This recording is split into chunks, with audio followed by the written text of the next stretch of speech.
Pré-vencido. Todo mundo controla pré-vencido aqui? Ok. Mas você só sabe do pré-vencido quando ele está próximo a vencer, é isso? Você sabe como é que a gente identifica um pré-vencido? Sem precisar controlar a data de validade? Qual é a forma que quem usa pré-vencido aqui? Você, né? Como é que você faz para identificar um pré-vencido? Tem alguém que controla pré-vencido? Isso, mas você baseia no quê? Na data de validade? Não façam isso mais, porque você vai pegar muito próximo. Faz o pré-vencido por cobertura. Produto que tem mais de 90 dias de cobertura, ele é um grande candidato a vencer. Todo mundo conhece aqui o conceito de cobertura de estoque, né? Quanto tempo eu levo para vender esse produto baseado na minha demanda? Passou de 90 dias, prevenção de perda manda fazer o pré-vencido. Ele é um grande candidato a vencer. Porque a nossa demanda, vamos falar de 60% do nosso estoque hoje em quantidade, ele gira a cada 14 dias. É inadmissível, dentro do varejo farma, um produto de curva A, curva AA e curva B vencer. Porque ele tem giro rápido. É admissível curva C e D, que são itens que giram uma unidade. Curva C de casa, uma unidade a cada 45 dias. Curva D de dado, uma unidade a cada 65 dias. Outra coisa que no nosso varejo é difícil de controlar. Receituário. Estou errado? Receituário, eu não tenho controle sobre a receita do médico. Vem 3 unidades, vem 2 unidades, vem 5 unidades, vem 7 unidades, não é isso?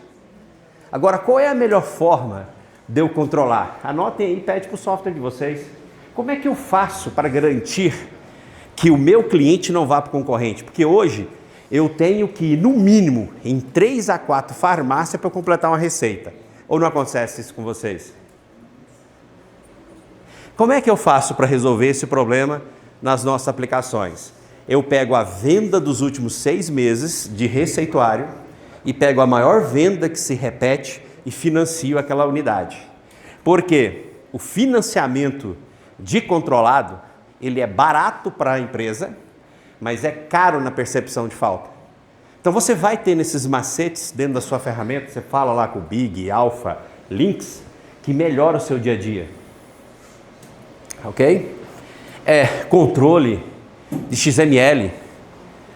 Vocês já viram o tanto de venda fantasma que chega para vocês? Já fizeram esse levantamento? Gente, até 2% do que você movimenta dentro da rede é venda fantasma, é XML que o cara vende para você, você nem sabe.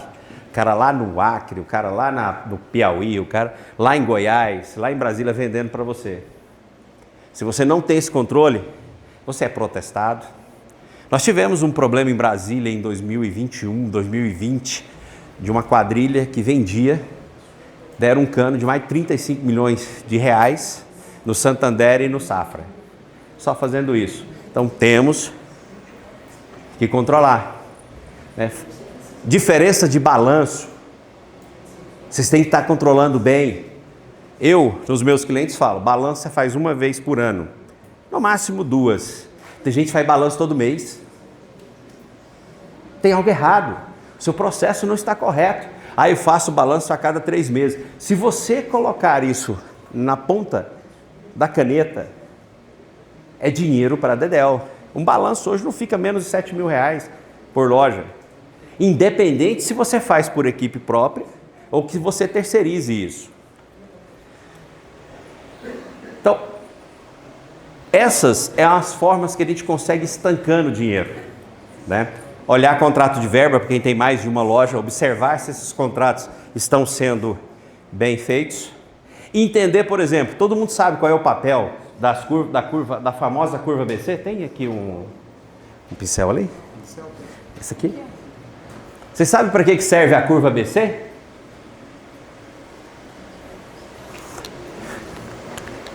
Na literatura, nós só temos curva A, B, C. Alto giro, médio giro, baixo giro. Só que no varejo farma, nós temos o altíssimo giro, aí nós criamos a AA. E nós temos também, que é só do nosso segmento, o baixíssimo giro, que é a curva D. Mas qual é o papel dessas curvas quando a gente fala de logística? A curva A e a A é especulação.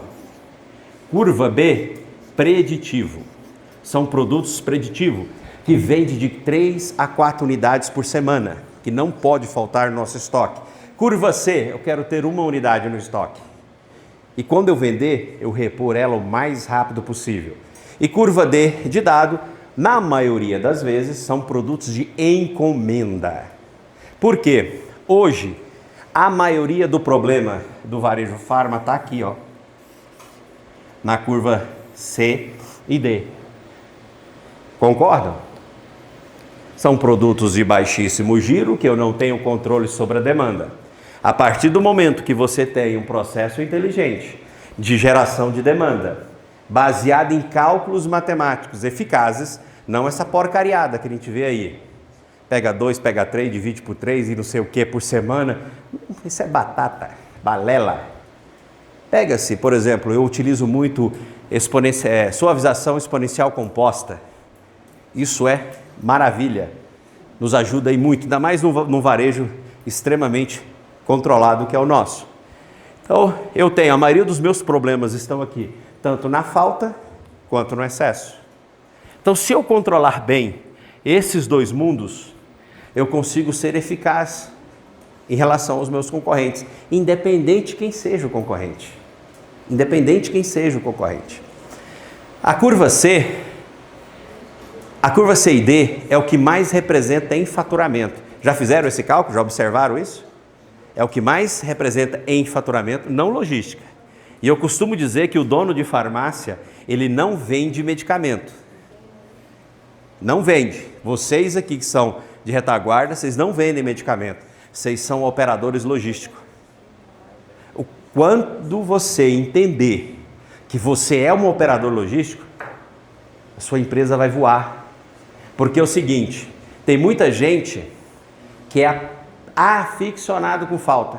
Nossa, eu tenho 8% de falta. Eu tenho 10% de falta. Falta não foi para ser perseguida, foi para ser observada.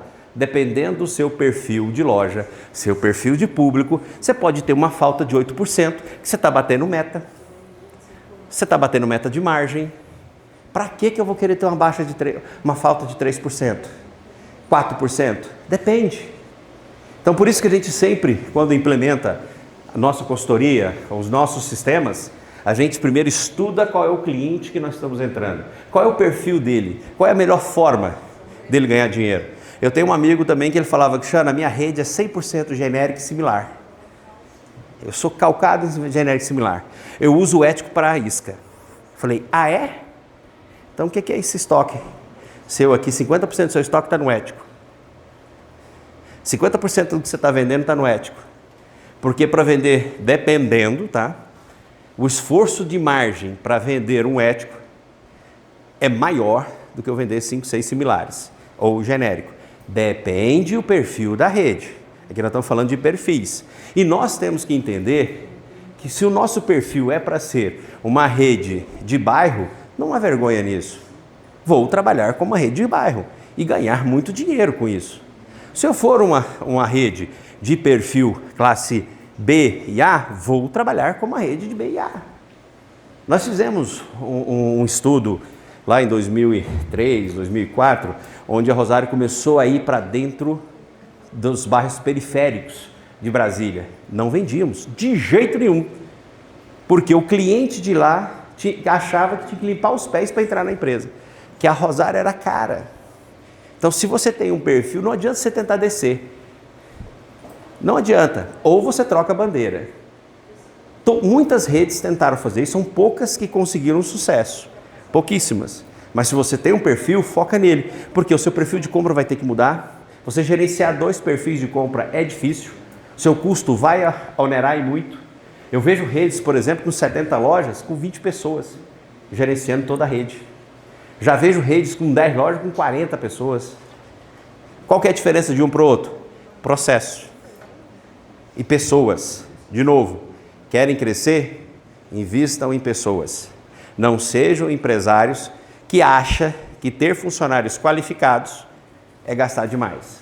Invista em tecnologia. Todo mundo fala aqui de Raia, de Drogasil, que é isso, que é aquilo, que é aquilo, certo?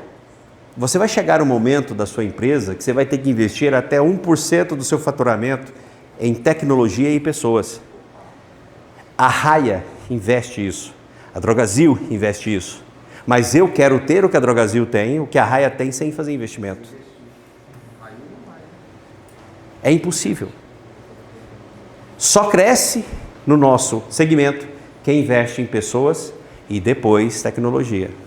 Mas primeiro pessoas. Não adianta nada eu ter o melhor software, um Spaceman, que eu acho que algumas pessoas conhecem, e não saber operar. Então trazemos pessoas boas, que entendam o nosso negócio, que é apaixonado por ele. Aí eu falo para vocês, o céu é limite. Eu tive num cliente há 8 anos atrás, em Rondônia, precisamente em Ji-Paraná. Eu não conheço. Da onde você é? Ji-Paraná? Então você conhece a RD Pharma. Quando eu conheci esse pessoal, eles tinham poucas lojas, eu virei para ele e falei assim, se eu não fosse dono de software, eu vinha montar farmácia aqui. O leque de oportunidades que se tinha em Rondônia era monstruoso. Hoje, esse cara está com, acho que 12 lojas, uma equipe autossuficiente, ele tem comprador em Santa Catarina, que de vez em quando vai e volta, ele tem mestres em computação com ele, dono de farmácia, 12 lojas, fatura bem, tem uma equipe monstruosa, ele investiu em pessoas e agora ele está preparado para crescer, que é um estado cheio de oportunidades, né? Então, entender o papel do produto, entender o papel da curva, entender que nós só temos, dentro do farma ou dentro de qualquer varejo, nós só temos 3 tipos de produtos. Novo, sazonal e de venda linear. Não tem outro tipo. Estou passando para vocês conceitos em que serve para a compra e serve para a precificação.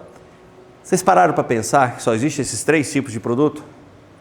Não existe outro tipo.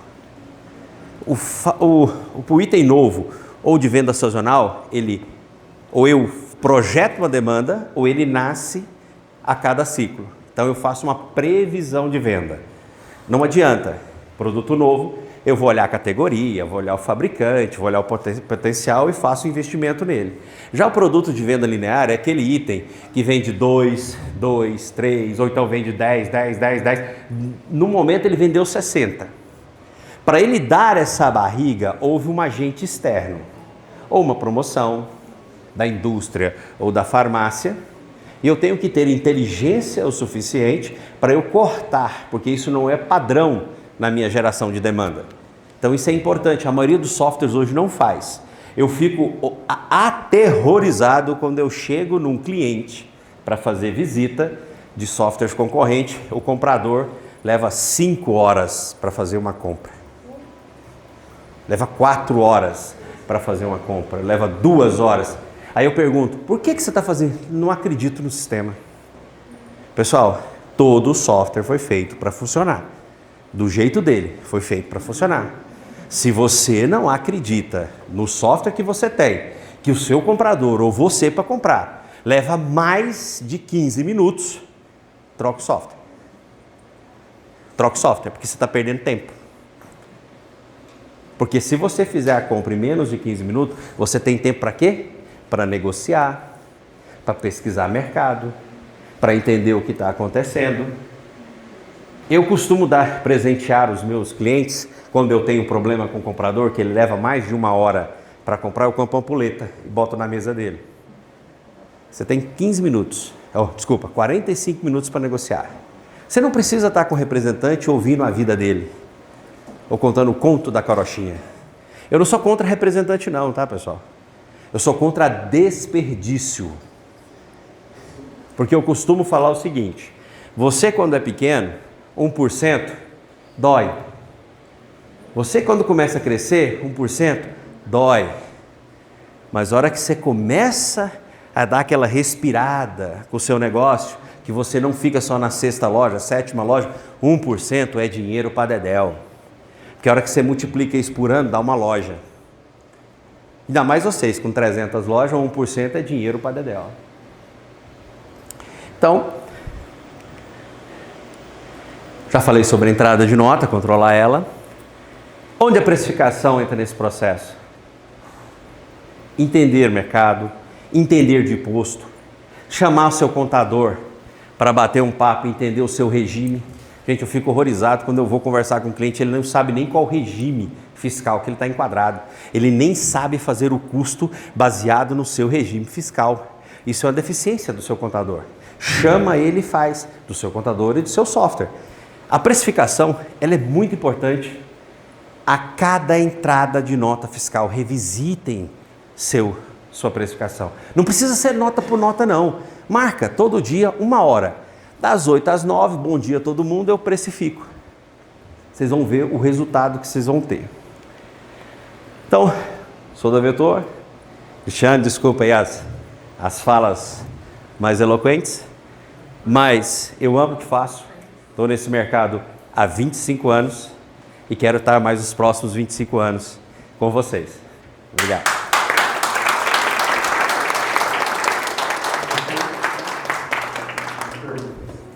O Nunes, quando ele vendeu a IDEC, ele ficou cheio de dinheiro, comprou até avião. Aí ele ficou lá na boa, lá, né, só... É aquilo que eu falei, porque o Nunes me contou essa história, eu quero até que ele comente, aquela história de ficar à toa. O que acontece com uma pessoa que fica à toa? Vocês já repararam que Deus mandou a gente trabalhar 6 dias e descansar no 7º? Não foi o contrário. Não é verdade o que você contou para mim, que você pensou até me matar. Eu tinha 40 anos de idade, né? Tem um lado bom, tem um lado bom, mas engordei, fui para 120 quilos, chegava na empresa todo empolgado para poder estar próximo ao meu cliente, eles me barravam, porque eu era empreendedor e eu vendia a minha paixão. Estar no varejo farma para mim era o meu combustível de vida. E o dia que eu tranquei tudo, que eu bati o olho, conta bancária com alguns zerinhos a mais, mas eu virei o inútil da noite pro dia, foi terrível. Aí tem vários amigos que me ligam e falam: Nunes, estou sendo assediado. O que você acha? Eu falei: você quer a resposta verdadeira ou você quer que eu floreie para você? Não, fale a verdade. Você deve? Não. Você é feliz? Sou. Você almeja crescer mais? Sim. Manda para aquele lugar. Investimento é vender a alma para o capeta. Você vender a sua empresa, o seu negócio, que você vive dele, que não deve para ninguém, porque eu não devia R$1. Eu vendi com a promessa de revolucionar o mundo, dividir a terra no meio. Rapaz, quando eles botaram um saco de dinheiro na minha frente, com uma vara de 10 metros, eu correndo atrás e a vara ficando cada vez mais longe, eu desisti. Então, você ama o que faz? Ama a sua empresa? Vende não. Dinheiro não é tudo. Isso não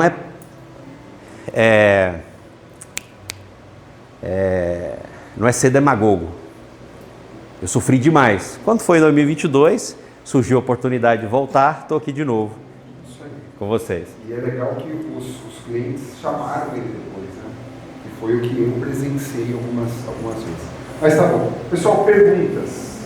Eu sei que eu às vezes recebo ligações assim: Marcelo, qual que é o CMV ideal? Marcelo, qual que é o índice de ruptura? Agora é a hora de você fazer perguntas, porque ele tem muita informação. Como é que faz a precificação? Alguém tem alguma pergunta? Eu queria aproveitar um pouco esse momento do Luiz. Samuel tem pergunta? Quem mais tem pergunta? Levanta a mão.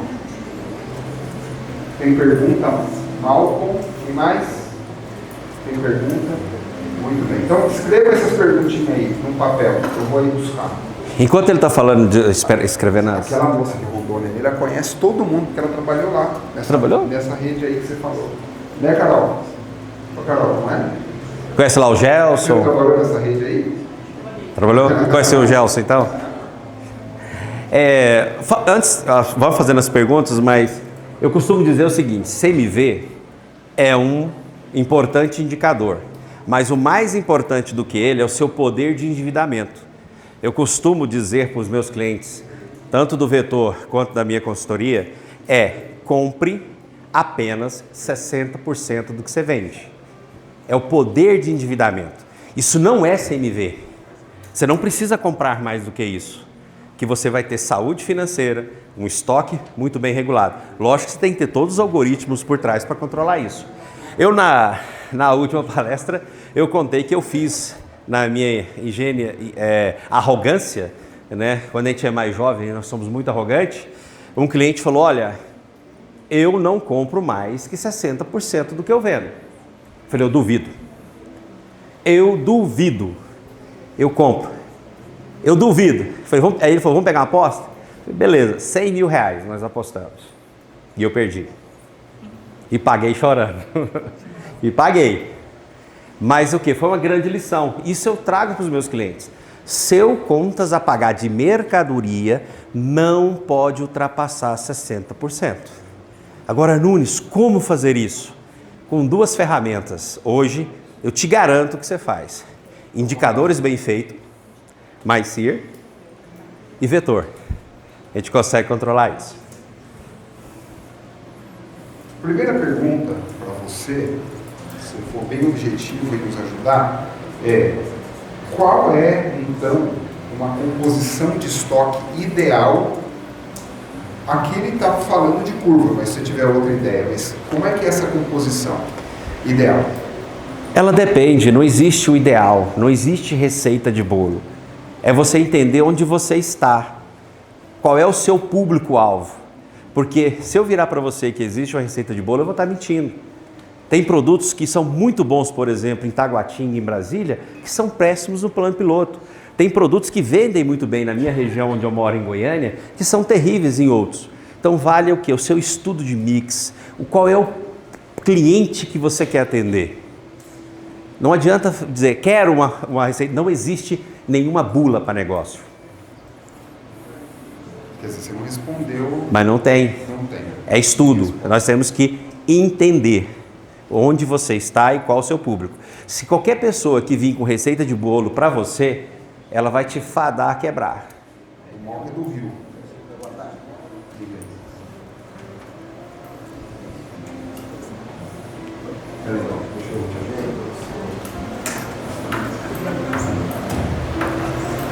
Foi a pergunta até minha.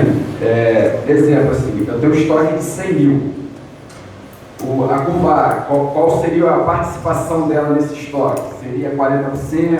Aí nós estamos falando de logística. Nós estamos falando de logística. Representação, isso nós estamos falando de Pareto. Aí sim, 40%. Eu vou falar das minhas curvas, nós temos 5 curvas hoje. 40% na curva A, 20%, 30% na curva A, 15% na curva B, 10% na curva C e 5% na curva D. Isso nós estamos falando de logística. Porque quando eu trato de análise de mix, as curvas se invertem.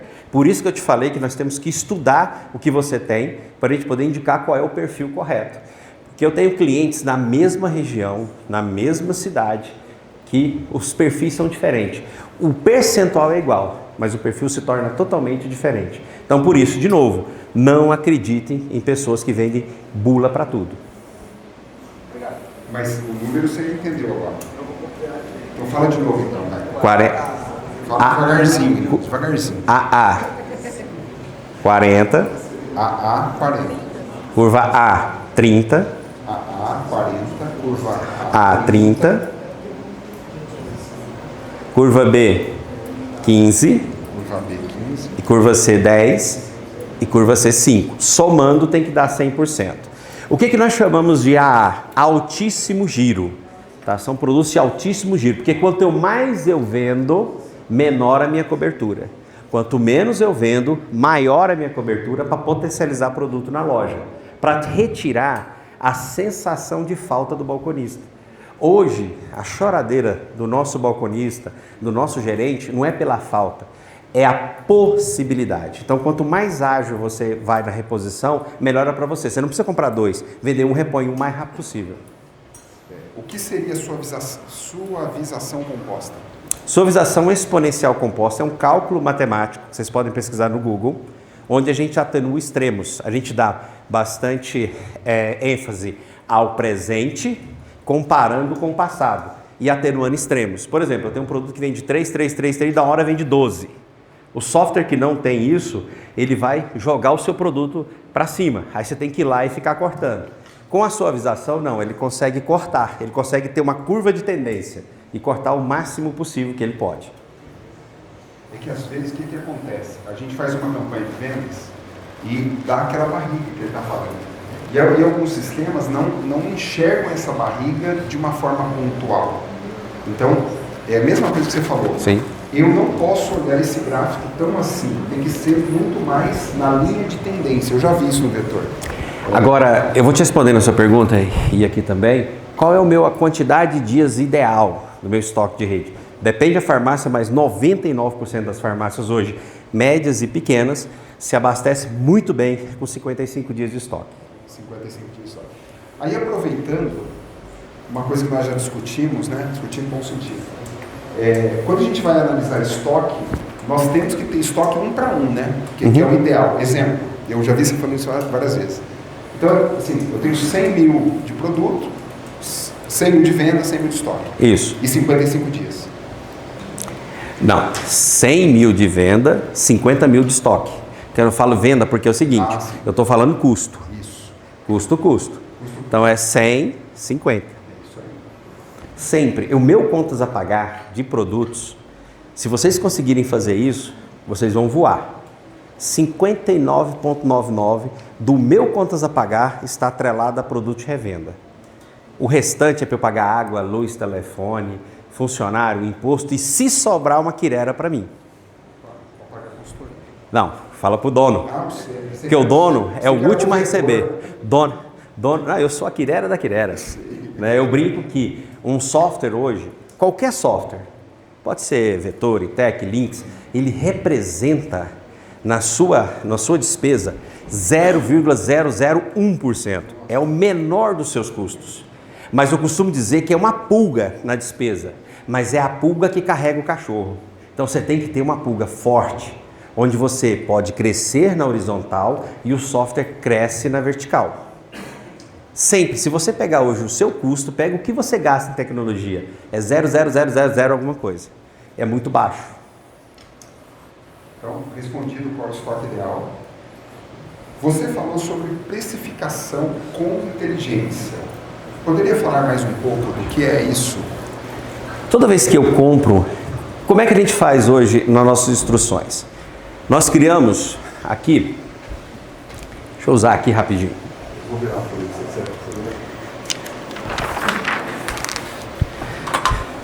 Corre, Thiago. Eu tenho aqui preço base de precificação,